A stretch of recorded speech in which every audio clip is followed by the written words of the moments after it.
didukung oleh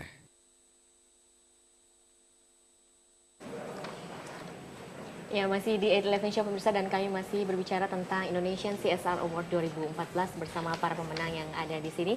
Saya ke Pak Beni dulu. Pak Beni, apa melatar belakangi CSR Semen Padang ini mengadopsi ISO 26000 Social Responsibility? Terima kasih. Jadi kita melihat ISO 26000 ini suatu referensi yang mutakhir dalam bagaimana mengaplikasikan CSR yang sebaik-baiknya. Ini disusun oleh perusahaan-perusahaan dunia. Kita menganut prinsip 3P, planet, people, dan profit. Jadi bukan hanya profit tujuan kita memaparkan ketiga-tiganya. Yeah. Dan dengan ISO 26000 SR ini alignment. Jadi itu ada beberapa poin yang kita ambil, ada 7 core subject itu sesuai dengan program-program yang kita lakukan. Jadi kita mereferensikannya ke dalam ISO ini dalam bahasa-bahasa yang mudah dimengerti.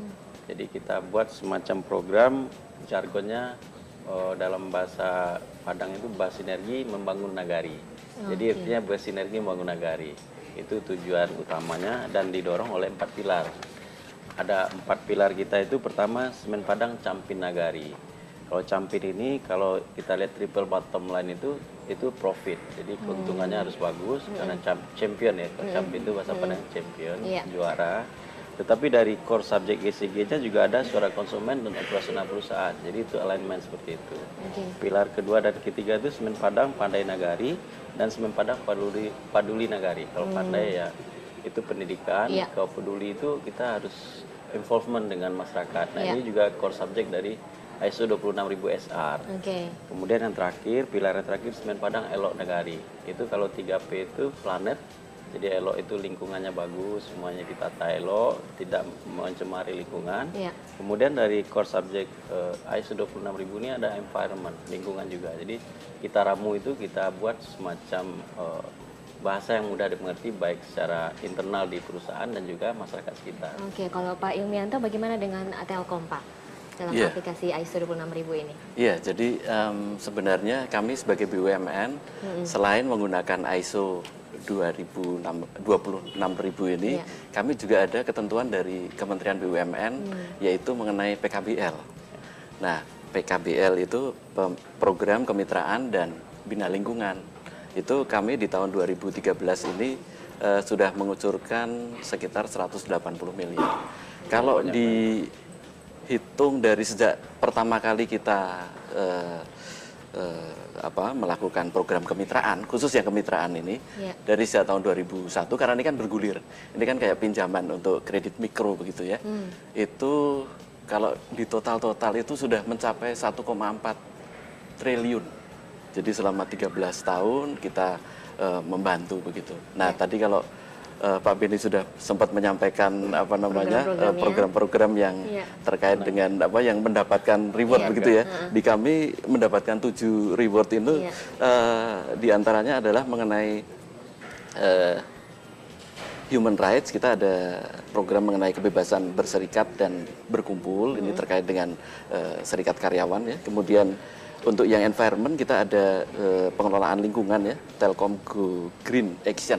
Jadi seperti diketahui sesuai dengan perkembangan teknologi ya, switching kita atau sentral kita yang tadinya itu butuh power yang gede ya, dengan istilahnya ada agak teknis sedikit sih, dengan sistem TDM itu sentralnya itu butuh ruangan besar, butuh catuan yang besar gitu ya listriknya. Tapi sekarang dengan teknologi yang baru berbasis IP dengan soft switch itu menjadi di-reduce sehingga kita bisa menghemat penggunaan PLN. Itu yang tentang pengelolaan lingkungan. Kemudian kalau yang terkait dengan PKBL tadi itu kita banyak yang mendapatkan penghargaan ini. Jadi ada program BLC atau Broadband Learning Center, yaitu bagaimana kita membantu komunitas untuk meningkatkan kemampuan mereka memanfaatkan internet untuk menggali pengetahuan. Seperti kita ketahui di internet itu pengetahuan luar biasa kan, sudah di-share begitu. Nah, kita mencoba untuk menjembatani di seluruh pelosok Nusantara ini jangan sampai ada kesenjangan pengetahuan begitulah. Artinya di Papua anak-anak kita di Aceh, di manapun begitu harus sama pengetahuannya dengan yang di Jakarta, di kota-kota besar begitu. Iya. Baik, kalau Ibu Parma mungkin bisa jelaskan tentang PT Tirta Investama ini dalam kiprah CSR-nya ini, Pak, Ibu. Iya, jadi seperti saya katakan tadi, programnya bisa sangat bervariasi. Dan pada kesempatan kali ini kami bisa mendapatkan Grand Silver itu karena kami mendapatkan 4 Platinum, 1 Gold, dan 10 Silver. Nah, yang 10 Silver ini adalah inisiatif-inisiatif pelestarian lingkungan dan pengembangan masyarakat yang dilakukan oleh beberapa pabrik kami di Bekasi, di Bogor, di Jawa Barat, kemudian juga di Jawa Tengah. Itu ada 2 pabrik di daerah Klaten dan di Wonosobo. Kemudian di Jawa Timur itu di Kabupaten Pasuruan. Nah, program-program kami itu pada intinya adalah berbasis masyarakat. Jadi sangat berbeda antara satu daerah dengan yang lain tergantung dari kebutuhan daerah itu, kemudian kesiapan masyarakatnya.